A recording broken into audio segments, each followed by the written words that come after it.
బాపట్ల పట్టణంలోని క్రిస్టియన్ భవన్లో పాస్టర్ ప్రవీణ్ పగడాల ప్రథమ వర్ధంతి కార్యక్రమం ఘనంగా నిర్వహించారు. ఈ కార్యక్రమాన్ని బాపట్ల పార్లమెంట్ పాస్టర్స్ ఫెలోషిప్ ఆధ్వర్యంలో నిర్వహించారు. కార్యక్రమానికి ముఖ్య అతిథులుగా పాస్టర్ మద్దిశెట్టి అజయ్ బాబు, ప్రముఖ గాయకుడు బ్రదర్ ఏఆర్ స్టీవెన్సన్, కాంగ్రెస్ నాయకుడు Devarapalli Rangarao, CMDF national women's president Nuthakki Krishnarekha, Christian Seva Sangham national president మల్లెల రాజు, ప్రముఖ న్యాయవాది కర్నేటి రవి, కేఆర్మీ విజయ్ తదితరులు పాల్గొన్నారు. ఈ సందర్భంగా పాస్టర్ అజయ్ బాబు మాట్లాడుతూ పాస్టర్ ప్రవీణ్ పగడాల సేవలను స్మరించుకుంటూ ఆయన చూపిన మార్గంలో నడవాలని పిలుపునిచ్చారు.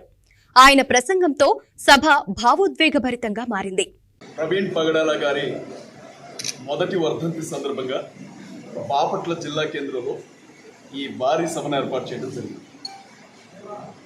ప్రవీణ్ పగడాల గారు హైదరాబాద్ నుంచి బయలుదేరి రాజమండ్రి వస్తున్నటువంటి దారిలో అత్యంత కిరాతకంగా చంపబడినటువంటి విషయం క్రైస్తవ ప్రపంచం అందరికీ తెలిసిందే. మిగిలినటువంటి మత సమాజాలు కూడా చూసే. అయినప్పటికీ ఈ రాష్ట్ర ముఖ్యమంత్రి మహాకూటమికి నాయకుడిగా ఉన్నటువంటి చంద్రబాబు నాయుడు గారు కావచ్చు, భారతీయ జనతా పార్టీ కావచ్చు, జనసేన పార్టీ కావచ్చు, ఉద్దేశపూర్వకంగా అంత గొప్ప దైవజనుడిని త్రాగుబోతు అని ప్రచారం చేస్తున్నారు ప్రభుత్వ వేదికల మీద. దాన్ని మేము ఖండిస్తా ఉన్నాం. ప్రవీణ్ పగడాల గారు తాగి చనిపోయారు అని చెప్పి వారు మాట్లాడుతూ ఉన్నారు. ఈ వేదిక మీద నుంచి ఆయన మొదటి వర్ధంతి సందర్భంగా మహాకూటమి ముఖ్యమంత్రి గారు నారా చంద్రబాబు నాయుడు గారిని సూటిగా నేను కొన్ని విషయాలు అడగాలనుకుంటున్నాను. ఒకవేళ మీరన్నట్లుగా ప్రవీణ్ పగడాల గారు యాక్సిడెంట్లోనే చనిపోతే ఆయన తలకు జావా కంపెనీకి సంబంధించిన హెల్మెట్ ఉంది, తల ఎలా పగిలింది, పెట్టిన హెల్మెట్ పెట్టినట్లే ఉండగానే అని అడుగుతున్నాను. నేను దీనికి సమాధానం చెప్పాను. రెండో విషయం, మీరన్నట్లుగా ఆయన హైదరాబాద్ నుంచి వస్తున్న దారిలో అనేక మద్యం దుకాణాల దగ్గర ఆగి మందు కొనుక్కొని తాగినట్లుగా మీరు చూపిస్తున్న ఫుటేజ్లు వాస్తవం అయితే, పోస్ట్ మార్టం జరిగినప్పుడు అటాప్సీ రిపోర్ట్లో ఆయన కడుపులో అసలు మందే లేదు అని చెప్పి పోస్ట్ మార్టం రిపోర్ట్ ఇచ్చింది. దానికి మీరు ఏం సమాధానం చెబుతారు అని నేను అడగాలనుకుంటున్నాను.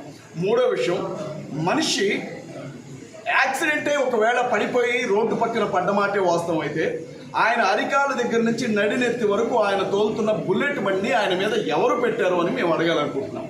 నాలుగో విషయం, ప్రవీణ్ పగడాల గారి తొడ మీద ఒక గాయం, కాలిన గాయం, గట్టిగా తగిలినటువంటి గాయాన్ని చూపించారు.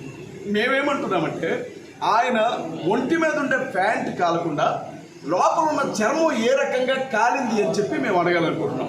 ఐదో విషయం, ప్రవీణ్ పగడాల గారిది ఒకవేళ సాధారణ యాక్సిడెంట్ అయితే వారింటి దగ్గరికి వెళ్ళి ప్రవీణ్ పగడాల గారికి సంబంధించినటువంటి సెల్ ఫోన్లు ఎందుకు స్వాధీనం చేసుకున్నారు, ల్యాప్టాప్లు ఎందుకు స్వాధీనం చేసుకున్నారు, బ్యాంక్ అకౌంట్లు ఎందుకు సీజ్ చేయాల్సి వచ్చిందో చంద్రబాబు నాయుడు గారు సమాధానం చెప్పాలి.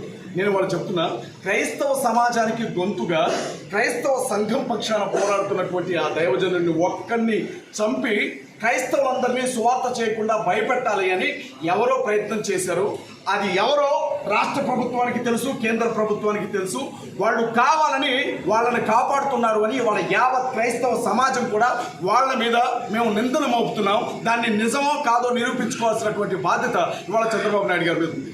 ఇవాళ రాష్ట్ర వ్యాప్తంగా చర్చిల మీద దాడులు జరుగుతాయి, బైబిల్ గ్రంథాలను తగలబెడతారు, చర్చిల లోపలికి వెళ్ళి అఫీషియల్గా పాస్టర్లను బయటికి తీసుకొచ్చి చర్చిలకి తాళాలు వేస్తారు, చర్చిలు కూలగడతారు, ఆడబిడ్డల మీద దాడులు జరుగుతాయి, దళితుల మీద దాడులు జరుగుతాయి, ముస్లిం సోదరుల మీద దాడులు జరుగుతాయి. సనాతనవాదిని అని చెప్పుకునే చంద్రబాబు నాయుడు గారికి కానీ పవన్ కళ్యాణ్ గారికి కానీ ఈ విషయాలు ఇవి పట్టవా అని చెప్పి మేము అడగాలనుకుంటా ఉన్నాం. అన్న ఒకటే చెప్తున్నాము, ప్రవీణ్ పగడాల గారిది కిరాతకంగా జరిగినటువంటి హత్య, దాని వెనుకున్నటువంటి దోషులు ఎవరు, ఎందుకు చంపారు, వాళ్ళను ప్రభుత్వం ఎందుకు కాపాడాలి అనుకుంటుందో ఆ విషయాలన్నీ బయటికి రావడం కోసమే దేశవ్యాప్తంగా ఇతర దేశాల్లో కూడా ఆయన త్రాగుబోతు కాదు, యేసుక్రీస్తు పరిచర్యలో చనిపోయిన హతసాక్ష్యాన్ని తెలియజెప్పడం కోసం ఈ వర్ధంతి కార్యక్రమాలని దేశవ్యాప్తంగా జరపడం జరుగుతుంది. Thank you.